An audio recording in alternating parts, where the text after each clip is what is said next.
Charnière centrale, le podcast 100% MHSC. Salut à toutes et à tous, bienvenue dans Charnière centrale, le podcast 100% MHSC en partenariat avec MHSC On Air et BAF Média. J'espère que vous allez bien. Nous sommes ravis de vous retrouver ce mardi pour une toute nouvelle émission aux couleurs orange et bleu. À mes côtés aujourd'hui, mon compère de toujours, Kevin. Salut Kev, comment vas-tu? Salut les amis, salut la team Charnière Centrale, ben, ça va super, nickel. Comme une reprise, tranquille, hein, après un bon week-end, et voilà, sans foot, bon, vivement que le foot revienne, qu'on se régale un petit peu, mais voilà. Et pour nous accompagner, il fait son grand retour après des vacances en Italie. C'est Yannick qui est avec nous. Salut Yaya, comment ça va? Salut Fabien, salut Kevin, salut à tous. Eh ben, écoute, moi ça va, la pêche, hein, la rentrée, c'est la première année où je suis content. J'ai hâte de voir tout ça, de voir cette Ligue 2 continuer et voir de bons matchs de notre équipe. Et ces vacances en Italie, comment ça s'est passé Yannick? L'Italie, c'est toujours bien, hein.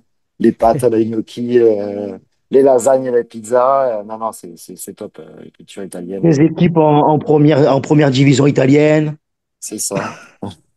Bon, après, je suis d'origine italienne, donc bon, même si je ne le parle pas, bon, ça fait toujours plaisir d'y retourner.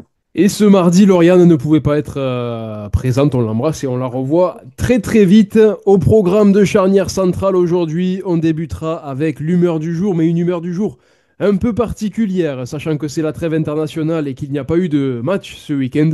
Nous donnerons le mot qui définit au mieux notre humeur du jour à la suite du mercato estival, qui est désormais officiellement terminé. Ensuite, nous évoquerons l'abandon du projet du stade Louis-Nicolin. Une grosse désillusion pour le club et un certain nombre de supporters. On poursuivra avec la question du jour. Et pour finir, avec un petit avant-match du déplacement de nos Payadins sur la pelouse de l'Anavan Guingamp. Lundi prochain, on débute tout de suite avec l'humeur du jour. C'est parti, jingle. Charnière centrale, le club, les voix, la passion. Allez Kevin, on va commencer avec toi. Quel est le mot qui définit le mieux ton humeur du jour à la suite de ce mercato estival? Voilà, de nombreuses recrues sont arrivées du côté de Montpellier. Quel est pour toi le mot qui définit le mieux ce mercato estival? Ravi, voilà. Bah, ravi parce que je trouve que quand même, on a fait un beau mercato, ambitieux quand même, parce que depuis de nombreuses années, on n'a pas eu pas mal, on n'avait pas beaucoup d'arrivées, on a eu pas mal d'arrivées et notamment des renforts de poids, tu vois, donc on va un petit peu citer, mais tu vois, je pense à des mecs comme Laporte qui ont été habitués à jouer avec la Ligue 2, en Ligue 2, donc qui ont de l'expérience. Avec Mendy qui a eu l'expérience de la Ligue 2, tu vois, avec quelques petites recrues. En plus, tu vois, on s'est fait prêter pas mal de jeunes et tout ça, donc je pense que ça peut être pas mal pour l'avenir, dont notamment Rakpo que j'ai bien aimé lors de l'entrée du dernier match qu'on avait parlé contre Amiens, tu vois. Donc je pense que tout ça dans un bon petit moule, hein, on mélange tout ça bien. Je pense que ça peut faire quelque chose. Voilà, bon, comme on a dit, il manque toujours d'automatisme encore en ce début de saison, mais je pense que quand tout le monde va se trouver, je pense que ça peut être très intéressant. Voilà, je pense avec l'Mboukou aussi, c'est pas mal. Après, il faut voir la nouvelle recrue qu'on a recruté dans les dernières heures du mercato en provenance de Rennes. Donc, on va voir ce que ça donne. Mais moi, je suis content. Et en plus de ça, voilà, on a quand même réussi pour l'instant donc à garder Savanier et aussi à garder Béchir, deux cadres quand même importants de l'équipe. Tu vois, je pense toujours à Béchir, ben, notre capitaine, qui quand même quand il est dans l'effectif, et ben je pense que ça change quand même un match de l'avoir. Je préfère l'avoir avec nous que jouer contre lui, quoi. Comme Savanier, je préfère le garder avec nous que jouer contre lui. Tu sais que ça pas de gauche, ça peut être intéressant, ça peut faire des différences, notamment on se rappelle contre Amiens. Donc voilà, mais je pense que je suis content. Donc voilà, j'espère que vite la mayonnaise va prendre pour enchaîner des victoires au stade de la Mosson, surtout notamment. Mais voilà, après franchement, je suis content. Tu veux, voilà. Après, ça se trouve, on va parler, on va dire ça en fin de saison. On sera, je sais pas, moi, on sera dans le ventre mou, on sera 15e. Je veux dire, ah ben non, le mercato n'a pas été très très réussi. Mais là, pour l'instant, c'est le début de saison, c'est pas mal. Il y a des victoires, il y a des matchs nuls, il y a une défaite, donc ça va, c'est que je suis content pour l'instant, donc c'est pour ça que je suis ravi. Pour rappel, les arrivées du côté de Montpellier, Nathanaël Mboukou, Julien Laporte, Simon Ngatpodwenbu, pour le plus grand plaisir de Kevin, Everson Junior, Mathieu Michel, Alexandre Mendy, Ayanda Sichouba, Victor Orakpo et Naoufel El Hanach. Donc voilà pour les noms des recrues estivales du côté de Montpellier. Yannick, toi, quel est le mot qui définirait le mieux ton humeur du jour en fonction de ce mercato estival? Moi, je suis satisfait, c'est-à-dire que je ne mets pas la charrue avant les bœufs, satisfait dans le sens où on s'est déjà débarrassé des joueurs qu'on ne voulait pas garder et de par leur piètre saison et de par leur salaire. Après, on a recruté ce qu'on pouvait. Donc, sur le papier, je suis satisfait et en même temps un petit peu inquiet parce que bon, on a pris quand même beaucoup de joueurs qui n'ont pas beaucoup joué, ne serait-ce qu'en Ligue 2. À part Laporte et notre attaquant Mendy, où là on est sûr d'avoir des certitudes par rapport et à leur expérience, leur âge et ce qu'ils ont déjà fait avec leur club avant. Voilà, donc on a fait ce qu'il fallait faire. Nicolas a fait ce que voulait Camara, d'après ce que j'ai compris, d'après ce que j'ai lu. Par contre, où je reste quand même un petit peu inquiet, moi, c'est sur quand même le milieu de terrain, parce que autant devant et derrière, avec le gardien inclus, j'ai l'impression que ça, ce qui a été fait me paraît cohérent. Au milieu, ça me pose vraiment beaucoup de questions, déjà par rapport aux 4 matchs qu'on a déjà passés. Et même quand je vois, alors je vois des nouveaux pros aussi du centre de formation qui signent, donc c'est bien, mais on s'est débarrassé du petit Zodic qui était milieu défensif. On se débarrasse, je crois, du petit Camara qui est parti en Italie, qui étaient deux profils milieu défensif. Et on s'aperçoit aujourd'hui qu'on n'a pas de milieu défensif. Donc, Bessir est resté. Est-ce qu'il va jouer 6? Est-ce qu'il va jouer derrière? C'est bien, mais moi, je suis plutôt content qu'il reste comme Kevin parce que c'est quand même un élément prépondérant et qui est largement au-dessus de l'eau. Et c'est super de l'avoir, même si peut-être on n'aura que 6 mois, hein, parce que déjà, le mercato n'est pas fini en Turquie. Mais après, peut-être il partirait en hiver aussi. Donc tout ça, c'est dans l'optique mercato, ça me laisse quand même des questions parce que s'il était parti ou s'il devait partir, ça laisserait quand même, à mon avis, un grand vide. Donc satisfait et à voir. Je voulais aussi vous poser la question concernant le départ de dernière minute de Tanguy Koulibaly du côté de la Turquie. Est-ce que c'est pas un peu une petite déception de le voir partir, Koulibaly? Parce que, alors même si, voilà, c'était pas Lionel Messi ni Cristiano Ronaldo, mais pour moi, il apportait quand même quelque chose et un peu de peps dans l'attaque montpelliéraine. Je trouvais qu'il était très concerné aussi depuis le début de la saison. Après, bon, il y avait énormément de déchets face au but, mais je le trouvais quand même intéressant. Est-ce que c'est pas une petite déception et dommage de le voir partir, surtout pour un petit montant C'est-à-dire symbolique parce qu'il a pas vendu cher. Ouais, ouais, c'était 500 000 euros, je crois, ou même pas. Est-ce que c'est pas dommage, Yannick, de le voir partir? Personnellement, pour moi, ça me paraît logique et je pense qu'il avait même recruté Orakpo dans le sens il était prévu de partir, donc il a fait des matchs corrects sur les quatre premiers matchs, mais pour moi, il est vraiment trop brouillon et trop inconstant pour que ce soit une déception pour ma part en tout cas. Après, pour la Ligue 2, il avait le niveau, mais moi, je suis pas du tout fan de ce type de joueur. Déjà, l'an dernier, j'étais pas fan. Et alors qu'il a fait quand même une demi-saison sous Camara, là, il y avait du mieux, mais je pense qu'il est remplaçable en tout cas. Donc, et faut pas l'oublier quand même, je sais pas si c'était divisé par deux quand les joueurs tombent dans Ligue 2, mais il était quand même à 70 000 euros par mois. Il avait quand même un gros salaire pour le rendement qu'il avait sur le terrain. Et Kevin, toi, est-ce que c'est une petite déception de voir partir Tanguy Koulibaly? Eh ben, tu vois, moi, je vais être à l'inverse de Yannick, tu vois. Autant l'année dernière, je l'ai beaucoup critiqué pour son manque d'implication, son manque de justesse devant le but, ce qui est un petit peu toujours le cas. Mais je trouve, comme on revient un petit peu, comme a dit Yannick, tu vois, ben, je trouve que c'est une déception parce que je pense en Ligue 2, ça aurait été championnat pour lui, ça aurait fait du bien à l'équipe parce que, comme tu disais, même s'il avait déjà des envies de départ au début de saison, malgré qu'il n'avait pas eu d'offres concrètes, eh ben, tu voyais que, comme il disait Camara, eh ben, il était concerné par le projet et il se donnait à fond à tous les entraînements en écoutant le coach. Tous les matchs, il se donnait à fond. Voilà. Après, je pense qu'un mec comme ça, avec ses dribbles, il pouvait nous décaler un petit à un moment donné sur un joueur et tout, ça aurait pu faire la différence, tu vois. Après, comme on en dit, c'est sûr, il manque de confiance et de régularité devant le but. Mais bon, après, est-ce que justement, comme l'année dernière, il avait beaucoup vendangé et tout ça, est-ce que peut-être c'est vraiment la confiance qu'il en a marqué qu'un? Peut-être qu'en sur le championnat, s'il en aurait marqué deux, trois, ça lui aurait donné plus de confiance. Et tu vois, peut-être qu'il aurait marqué. À l'instar, tu vois, ça fait penser, comme il y a quelques années, Dembélé qui est arrivé à Paris ou en équipe de France, et ben, il marquait pas du tout, parce que c'était un ailier comme lui, tu vois. Et au bout d'un moment, au bout de marquer un, deux, trois buts, et ben, il a eu des clics, ça lui a remis la confiance, tu vois. Et du coup, il a enchaîné les bonnes performances, les bons matchs. Il a pu marquer. Donc, je me dis, est-ce que peut-être avec Koulibaly, ça aurait pas fait pareil au bout d'un moment, où à force de marquer quelques buts, tu n'aurais pas eu un déclic. Donc voilà, c'est un petit peu dommage, tu vois. Après, comme j'ai dit, on s'est renforcé à ce poste-là, mais je pense que j'aurais bien aimé lui laisser sa chance de partir, tu vois, parce que bon, après, en plus, pour le prix, c'est pas comme si tu l'avais vendu 8 millions d'euros, tu vois. 8 millions, je peux comprendre, mais bon, là, pour le prix là, je trouve ça un petit peu dommage. Et pour revenir un petit peu, comme disait Yannick, tu vois, ouais, c'est dommage, quoi. Pour les milieux de terrain, ouais, et comme il disait, on a vendu pas mal de bons jeunes. Moi, je pense aussi, même pas forcément, mais à notre attaquant, tu vois, parce que là, je vois que à part Mendy, on a quelques attaquants, mais je veux dire, on n'a pas une profondeur de banc extraordinaire. Par contre, au niveau attaquant, et tu vois, je vois qu'on laisse partir, qu'on re-signe même pas et qu'on prolonge pas Simon Kara. Alors, l'année dernière, c'est le meilleur buteur de la réserve, tu vois, et qui a été bon. Alors, je sais plus combien de buts, peut-être, je te dirais, je crois qu'il était à 16 buts, je crois, l'année dernière avec la réserve, mais c'est dommage, tu vois, c'est des petits jeunes qui ont fait toute leur formation à Montpellier, tu les laisses partir, tu leur laisses pas la chance, tu vois. Je pense que même si tu laisses un peu de chance comme certains là, même s'ils sont pas bons, ben, tu te dis bon ben tant pis, on vous vend ou on vous prête à un prochain mercato, mais tu vois au moins juste laisser la chance un petit peu ouais, à l'époque à Wai, tu vois, tu lui as laissé sa chance et ben ça a bien fonctionné. Après ça aurait pas fonctionné comme il y a d'autres années avec Ribelin, ben tant pis, tu l'aurais vendu quoi. Mais je trouve ça un petit peu dommage, voilà. C'est vrai que le profil de Simon Cara était quand même intéressant. Si je dis pas de bêtises, il est parti du côté de Istres.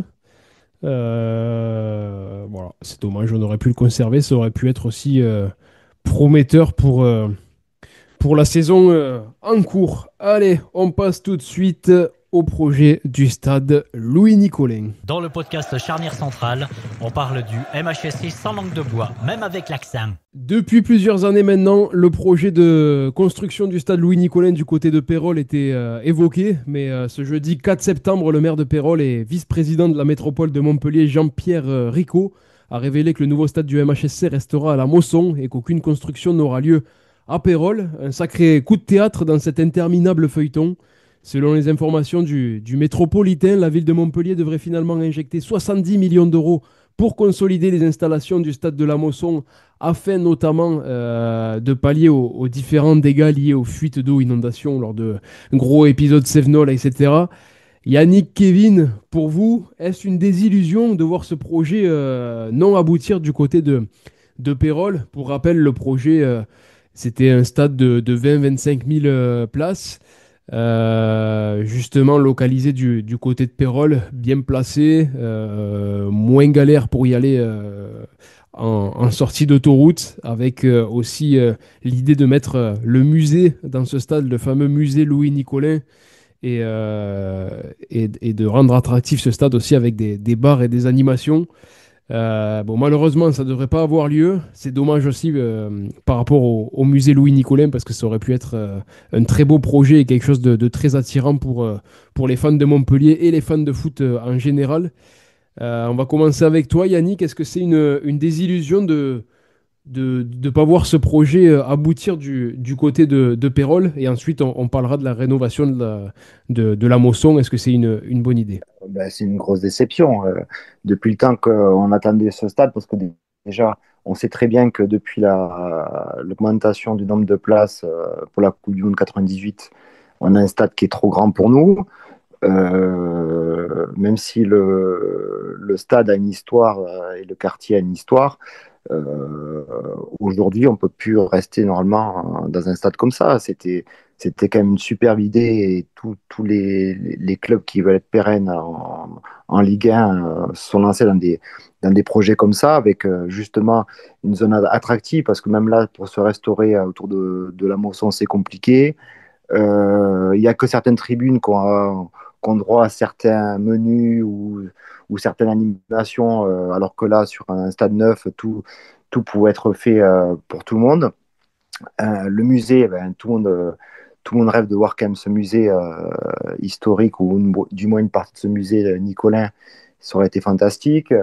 Ça aurait rapporté beaucoup plus d'argent au club parce que pareil, il y aurait pu avoir des food trucks, des bars, des restaurants. C'était pas juste un stade pour les matchs, c'était un stade pour tout un tas de vie sociale. Et c'est ce qui manque cruellement quand on va voir nos matchs à maison. Et investir 70 millions d'euros pour un stade qui est inondable, et dans tous les cas, on aura beau faire ce qu'on veut, on l'avait fait pour la Ligue des Champions, on n'est pas à l'abri d'une autre inondation. Euh, Franchement, quand je vois que c'est un maire écolo qui est aux manettes de tout ça, moi j'ai dit c'est pas possible. Franchement, on marche sur la tête, quoi. C'est des décisions politiques qui sont débiles, 70 millions qui vont être partis à la poubelle.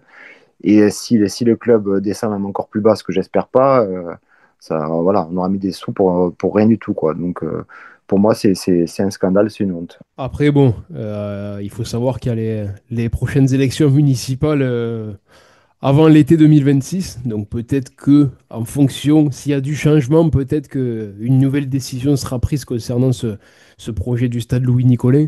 Après, depuis le temps qu'on en entend parler, déjà, le projet du nouveau stade existait déjà quand Louis-Nicolin était toujours parmi nous. En 2014, déjà, je crois que c'est 2014-2015 qu'ils ont commencé à évoquer un peu le Oui. sujet après les énormes inondations qu'il y avait eu. Et puis Laurent Nicolin a toujours dit que sans ce projet de nouveau stade, le club allait couler. Bon, c'est aussi un peu inquiétant parce qu'on a toujours entendu Laurent Nicolin dire ça, que c'était le projet de vie enfin, le projet de survie du club, ce projet de nouveau stade. Donc là, voilà, ils disent que ça va pas se faire. C'est vraiment une déception et dommage. Et une rénovation du stade de la Mosson à 70 millions d'euros. Euh, Malgré tout, les inondations, je pense qu'elles auront quand même lieu, même avec des rénovations. Donc, enfin, bon, c'est une zone inondable, donc ça, on peut pas le modifier. Donc, bon, à voir ce que ça donnera. À moins qu'il y ait des génies pensants pour trouver des bonnes idées, mais à voir ce que ça donnera. Et si ça se fera aussi, parce que comme je le dis, avec les élections qui arrivent en 2026, peut-être qu'il y aura du changement d'ici là. Kevin, pour toi, est-ce que c'est une désillusion, cet abandon de projet? Ben, pour moi, oui et non. En fait, voilà, oui, parce que comme faut pas refaire un petit peu tout l'historique de Yannick, ouais, voilà, ça aurait été un nouveau stade. Déjà en l'honneur de Monsieur Nicolas, tu vois, ça aurait porté le nom de Loulou, donc ça aurait été très bien, tu vois, pour la mémoire, pour pas oublier tout ce qu'il a fait, grâce à lui qu'on en est là où on est maintenant. Enfin, pas en Ligue 2, mais par rapport au club et tout ce qu'on a vécu, les bons comme les mauvais moments, parce que sans lui, sans Monsieur Georges Fraîche, on serait pas là du tout, tu vois. Et puis comme on l'a dit, il y aurait eu des accès avec via l'autoroute, il y aurait eu audition à côté, donc peut-être potentiellement plus de gens qui venaient au stade, il y aurait eu des restaurants et tout ça, tu vois. Donc bon, avec comme on dit le musée aussi. Après voilà. Donc Yannick a bien détaillé tout. Et après, il y a donc ça, c'est ouais, pourquoi je suis un peu dégoûté. Et non, parce que ouais, voilà, bon, c'est la Mosson, quoi. Donc, c'est-à-dire qu'on va rester au stade de la Mosson, là où a été fait, tout a commencé, la première pierre a été posée. Donc je me dis, tu vois, ça peut être bien. Après, j'espère que, comme on a dit, les 70 millions ne sera pas juste dans le vent. J'espère qu'il y a des mecs et des ingénieurs derrière qui vont réfléchir pour essayer de consolider ce stade pour pas que il y a plein de choses. Après, je sais pas comment ils vont faire, tu vois, je connais rien du tout. Mais je me dis, voilà, si ces 70 millions sont bien injectés et bien faits et que franchement, il y a plus de soucis et tout ça, tu vois, je me dis pourquoi pas. Donc voilà, après, je suis content quand même qu'on reste à la Mosson, mais un petit peu déçu, tu vois. Enfin, je suis mitigé, tu vois. Le stade, il serait sorti, on m'aurait dit, j'aurais été super content. Là, il sort pas, je suis un peu déçu, mais je suis content quand même moi aussi de rester à la Mosson, tu vois. Donc après, faut voir dans les années au futur, voilà, comme tu disais, avec les nouvelles élections, peut-être que ça va rechanger et tout ça, tu vois. Parce que quand même, 70 millions, on aurait pu acheter on peut acheter des bons attaquants à 70 millions, moi, je te le dis, hein, pas décoller. Voilà. Donc voilà. Donc, après, une petite plaisanterie, non, mais voilà, ouais, après, je sais pas si vous voyez un petit peu ce que je veux dire par rapport à mon choix mitigé. Donc, de toute façon, comme on dit, qu'on soit pour ou contre, de toute façon, entre guillemets, on a le droit de rien dire. C'est pas quelques supporters, quand ils vont parler, qui vont dire quelque chose, que ça va changer quelque chose. Ça a été décrété comme ça, signé. Donc après, malheureusement, on peut rien faire du tout, quoi. Même si ça vient définitivement à pas se faire, j'aimerais quand même qu'ils trouvent une solution pour le musée Louis-Nicolin, parce que ce serait quand même incroyable de Voilà. pouvoir laisser un accès aux supporters et aux fans de foot à ce musée. Alors certes, même si c'est payant, on s'en fout, mais juste pour que tout le monde puisse aller voir ce musée exceptionnel qui est pour moi, je pense, le meilleur, le plus beau musée de France de football.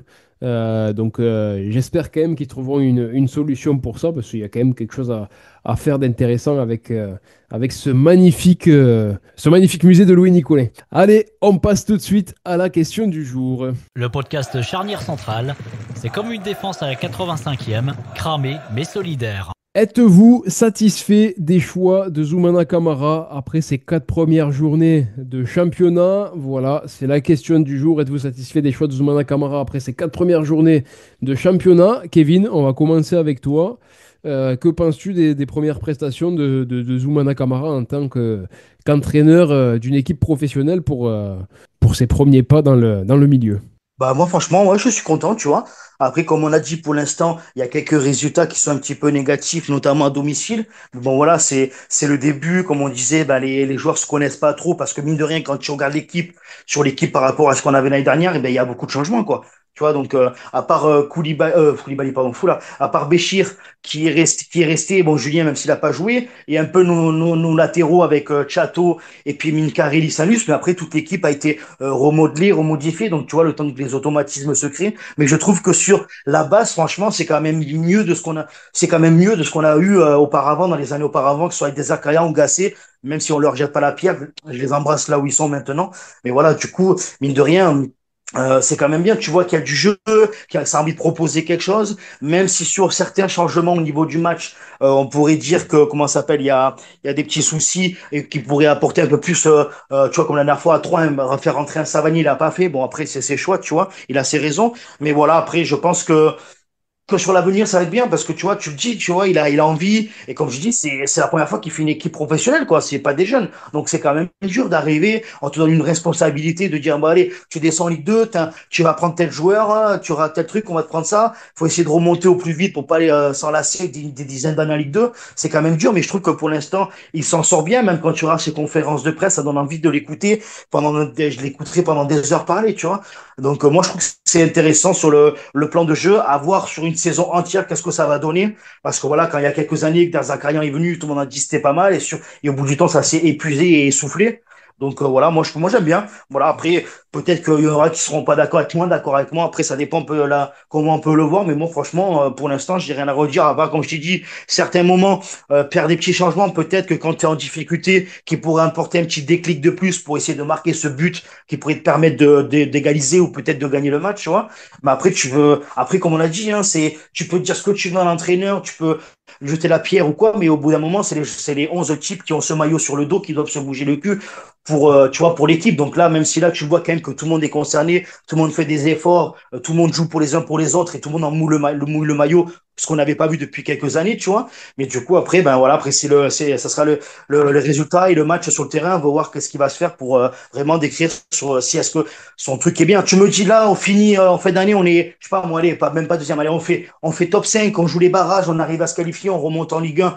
Ça se trouve, tout le monde va te dire, waouh, ce truc super travail de Camara. Et comme on le disait la dernière fois, si tu finis entre nous 15e, bah, tu vas te dire, bah, finalement, ça se trouve, bah, c'était pas top, il aurait dû changer ci, changer ça, tu vois. Donc, en fait, de toute façon, même que ça fasse des choses bien ou pas bien, tu trouveras quand même toujours quelque chose à dire. Donc, mais je trouve que comparé à ce qu'on a eu avant, ça, les entraîneurs, il y a encore, je te disais à Caillan et Gasset, j'en passe comme les Courbis, ouais, je sais même plus, voilà, il y en a eu tellement qui sont passés, c'était mou, qu'il y avait rien, qu'il n'y avait pas de jeu. Il y avait rien du tout, notamment l'année dernière qu'on voyait, il y avait pas d'envie, il y avait pas de grinta, il y avait rien. Là, il y a quand même quelque chose, je trouve, que les joueurs ont pris conscience du discours de Camara, ils l'ont bien assimilé et qu'ils essayent en tout cas, de le reproduire vraiment sur le terrain, quoi. Ça se voit en tout cas. Voilà. Yannick, ton avis sur les premiers pas de Zoumana Camara en tant qu'entraîneur professionnel, et il me semble que tu avais un peu envie de parler aussi de ses différents choix vis-à-vis de TJ Savanier. Alors, pas que moi, je suis déjà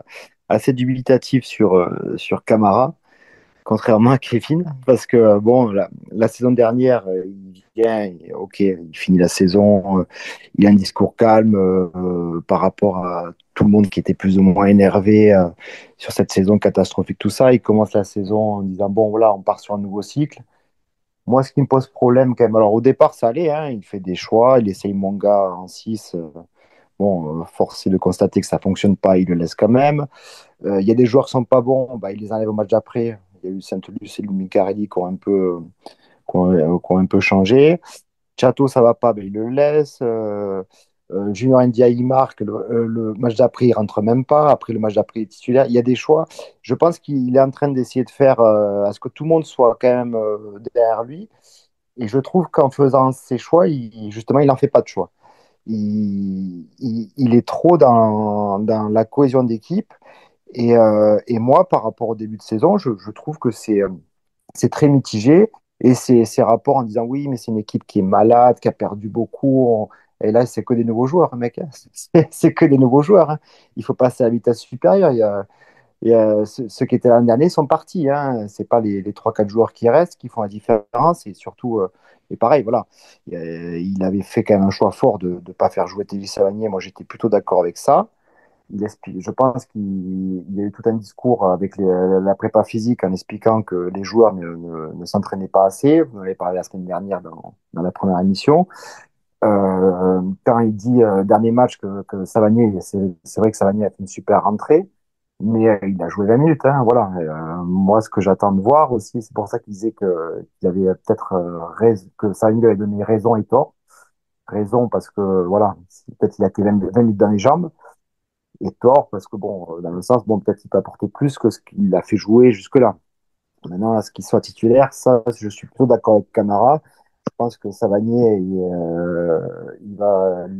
on pourra faire un vrai bilan sur Savanier, pas après un coup franc, mais après au moins la saison complète. C'est un joueur que s'il reste chez nous et qu'il annonce voilà, qu'il veut rester jusqu'à la fin de sa carrière chez nous, il faut qu'il soit meilleur joueur de Ligue 2, sinon c'est pas la peine, quoi. Donc voilà, moi je suis dubitatif sur Camara parce que même quand sur ses ressorties de balles avec les gardiens, allez, on fait la passe derrière. On n'a pas de joueur de ballon pour garder le ballon ou pour relancer. On prend un système, on commence avec un système à trois défenseurs. Un système à trois défenseurs, ça marche quand tes latéraux montent haut et sont capables de faire des allers-retours. On a nos latéraux qui ont des difficultés. Ou quand sur tes trois défenseurs centraux, tu as une sorte de libéraux comme était Hilton, qui est capable de relancer, de faire passer par-dessus, d'avoir une vista. Nos trois, Laporte est très bon, moi j'adore depuis qu'il est arrivé. Mais Julien, c'est celui qui a plus la place au milieu, c'est celui qui a le plus peur de relancer. On le sent dans toutes ses prises de balles, elles sont tendues. Et on se retrouve voilà, avec un jeu. Moi, j'attends de savoir comment on joue au foot parce que toujours pareil, je n'ai pas vu ni de débordement, j'ai pas vu une équipe qui vient pressing constant, j'ai pas vu une équipe qui savait contrer rapidement, même s'il y a eu quelques phases, hein, c'est pas le problème. J'attends de voir, quoi. Voilà, je pense j'espère que ces 15 jours de trêve lui a permis de faire un bilan, de se dire, bon voilà, maintenant on se lance, soit je prends des risques, soit j'assume, mais pareil aussi, autant que les joueurs, il faut qu'il commence à assumer parce que il a fait 3-4 mois en Ligue 1, là, tous ses choix ont été validés, en tout cas au mieux par la direction maintenant, et il faut qu'il assume, quoi. C'est ça, je suis assez d'accord avec toi, Yannick. Et puis voilà, c'est vrai que durant ces quatre premiers matchs, on a vu des choses assez bonnes. Il y a aussi beaucoup de choses moins bonnes. Et maintenant, ben, le mercato est terminé. Comme tu dis, Zoumana Kamara a eu tout ce qu'il voulait. Donc maintenant, il y a eu la trêve. Et dès qu'on va reprendre à Guingamp, j'espère qu'on va avoir une meilleure équipe avec de meilleurs choix, de meilleures ententes et que derrière, voilà, on réussira pardon, à enchaîner les bonnes prestations et aussi à arrêter les premières mi-temps calamiteuses comme on a pu le faire depuis le début de la saison. Allez Yannick, Kevin, l'émission touche à sa fin. On va terminer avec l'avant-match du déplacement des Montpellierins à Guingamp. C'est parti, jingle. Charnière centrale, le podcast qui commente mieux que ton oncle bourri. Lundi 15 septembre prochain à 20h45, les Payadins se déplaceront sur la pelouse de l'Anavan Guingamp lors de la 5e journée de Ligue 2. Pour rappel, le MHSC reste sur une victoire, deux nuls et une défaite depuis le début de saison. Un bilan quasi identique pour les Bretons qui comptabilisent une défaite en plus et un nul en moins. Yannick, on va commencer avec toi. Quel est ton pressentiment sur cette rencontre? J'espère, hein, j'espère qu'on va réussir à l'emporter, surtout que Guingamp, je crois que c'est bien eux qui ont fait un dernier match catastrophique où ils perdent je sais pas combien à la maison, hein. Je crois que c'était contre le Red Star, si je dis pas de bêtises. Bon, j'espère que voilà, comme je disais tout à l'heure, que la trêve a fait se poser des bonnes questions à Zoumana Camara. On devrait avoir quasiment tout le monde, donc moi je reste quand même optimiste. Mais sur c'est juste un sentiment de supporter parce que, comme je disais tout à l'heure, comme j'ai pas de certitude dans le jeu, j'ai pas de certitude sur une compo d'équipe, j'ai pas une certitude sur comment sont les joueurs. À voir ce que ça va donner, à voir la compo qu'on va faire, à voir l'état d'esprit, si si on va réussir à mettre un peu plus de contact, aller un peu plus vers l'avant, et surtout ne pas prendre de but, parce qu'on est comme la saison dernière, on se retrouve aussi, que ce soit trois ou deux défenseurs, à se prendre un but par match, voilà, et à jouer demi-temps. Donc, j'espère qu'on va gagner, mais voilà, je pense qu'on va gagner, mais à voir. Petit pronostic, ça fait longtemps, Yannick. 2-0 pour nous. Les buteurs? Buteur, ben, je pense que Mendy, quand même, à force de ne pas être loin, il va réussir à mettre son but. Et peut-être Savagnin aussi. Kevin, comment tu sens, comment tu vois cette rencontre des Montpelliérains sur la pelouse de l'en avant Guingamp? À savoir que Guingamp a encaissé quand même 7 buts en 2 matchs à domicile. Ils en ont pris 4 contre le Red Star, c'est ce que tu disais, Yannick. Ils ont perdu 4-0 à domicile contre le Red Star. Et ils avaient fait 3 partout contre Le Mans lors du premier match de la saison. Kevin. Bah, franchement, la vérité, hein, pour une fois, je suis ambitieux, tranquille. Je vois ce match tranquille. Comme tu as dit, le Red Star, tous ces journées, ils ont pris 8 buts. On en a pris 4, on a pris la moitié. Ils ont joué à peu près les mêmes équipes équivalentes, on va dire, à nous. Contre nous, ils ont joué Le Mans, ils ont joué comme nous, ils ont joué le Red Star comme nous. Bon, ils sont allés gagner à Bastia, nous, on est allés gagner au Mans, tu vois. Ils ont perdu après à Reims. Bon, même si c'est Reims, là, on n'a pas joué, qui est une grosse équipe, mais franchement, moi, j'ai regardé. Alors, j'avais vu le premier match. Déjà, Le Mans avait fait une meilleure impression chez eux que eux-mêmes chez eux, tu vois. Même s'ils arrivent en plus, ils arrivent à égaliser à la 90. Après, pardon, à marquer un but, ils repassent devant. Après, le Guingamp, avec Le Mans, ils égalisent et tout ça, tu vois. Donc, c'était un match fou, mais tu vois, Guingamp, ils ont fait le taf. Jusqu'à la 90 plus 4 et à la 90 plus 5 t'en prends une, quoi. Donc c'est un peu une faute professionnelle, on va dire, un peu, tu vois, comme avait fait Le Mans contre nous, tu vois, qui on se fait, ils marquent et après nous on marque un but de suite, tu vois, entre guillemets. Mais après, je les ai pas trouvés flamboyants. Franchement, sur le papier par rapport à notre début de saison, je les trouve meilleurs, quoi. Franchement, la vérité, je pense que ça va être une victoire facile et tranquille, 4-0. Voilà, allez hop, avec doublé de Mendy, un but d'Mboukou, et je sens bien un petit but d'Orakpo. Ce que je sens Orakpo titulaire. Donc après, ouais, j'espère Orakpo titulaire, peut-être qu'il va mettre chez Chouba, mais comme il vient d'arriver, peut-être qu'il va pas jouer de suite. Mais ouais, doublé de Mendy, un but d'Mboukou et un but de Orakpo. Là, et comme ça part. Je vous le dis, regardez, on en reparlera en fin d'année, tu le mettras dans les best-of, tu vois. On part de là, on gagne 4-0, et ça part de là qu'on fait une saison extraordinaire et que ça relance toute l'équipe. Voilà, moi je vous le dis, c'est maintenant ici, et c'est votre chroniqueur qui vous dit ça, Kevin. Et d'ailleurs, Kevin, ce sera qui dans les buts de Montpellier lundi contre Guingamp? Ah, je pense que ça va être toujours Simon, je pense Ngapa Ndouembou, je pense, hein, toujours, hein. À moins que Michel il revient qui veut mettre Michel, mais bon, je pense pas, vu aux prestations que fait en ce moment Simon. Simon, je trouve que, franchement, tu vois, au début, je n'étais vraiment pas serein quand il est arrivé. Ça reparle un peu avant du mercato, on revient dessus. Mais je trouve que pour un petit jeune qui n'a jamais eu trop son chance à Marseille, franchement, il fait le taf. Franchement, je trouve que c'est vraiment pas mal. J'aime bien, tu vois. Franchement, tu vois, pour en reparler, j'adore. Tu vois, ça, même si à l'époque j'aimais bien le compte, mais je sais pas, tu vois, sur la ligne, il est serein, il est petit gabarit tout fin, il saute. Franchement, j'aime bien. Moi, je me régale, tu vois, sur ce match, sur les matchs que j'ai vus, ben, j'ai bien kiffé, tu vois. Te poser la question juste pour le plaisir de t'entendre dire le nom de famille de notre Pour gardien. entendre Simon Ngapa Douembou, quoi. Exactement. Bon, pour moi, petit pronostic, bon, je vais rêver une courte victoire, 1-0, but de TJ Savanier. Voilà, en espérant qu'il sera titulaire pour le plus grand plaisir de Kevin. Allez, Kevin, merci beaucoup d'avoir participé encore une fois à ce podcast Charnière Centrale. Je compte sur toi toutes les semaines et ça fait plaisir. Alors, merci beaucoup à toi. Ben, merci à toi aussi, Fabien, pour toujours, et comme d'hab, l'invitation pour ce podcast extraordinaire qui est Charnière Centrale. Merci à Yannick.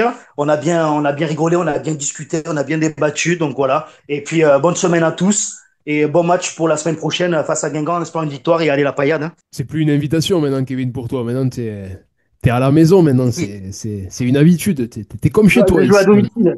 Voilà, tu joues C'est à ça. domicile.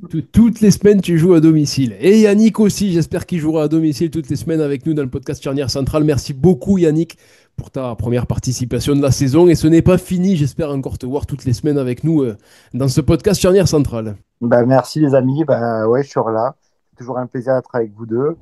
Et on passe à Lauriane aussi qui est pas là ce soir. Mais en tout cas, moi, le fait de débattre, ça me permet d'aimer encore plus le club. Et j'espère que tous les auditeurs auront du plaisir à vous écouter et à nous écouter. Merci à toutes et à tous d'avoir écouté ce podcast. C'est vraiment un plaisir de parler du MHSC avec Kevin, avec Yannick, avec Lauriane aussi quand elle est là. C'est toujours un plaisir et j'espère que vous, les auditeurs, vous appréciez notre podcast Charnière Centrale sur cette saison 2. On se retrouve très bientôt pour un nouveau numéro. En attendant, n'hésitez pas à vous abonner aux différents réseaux sociaux de MHSC On Air et de BAF Media. Allez la paillade, ciao ciao. Le podcast Charnière Centrale est déjà terminé. Oh non, oh non, oh non! Mais il revient la semaine prochaine. Alors non, la semaine prochaine, on sera pas là, mais on se retrouve dans 2 semaines.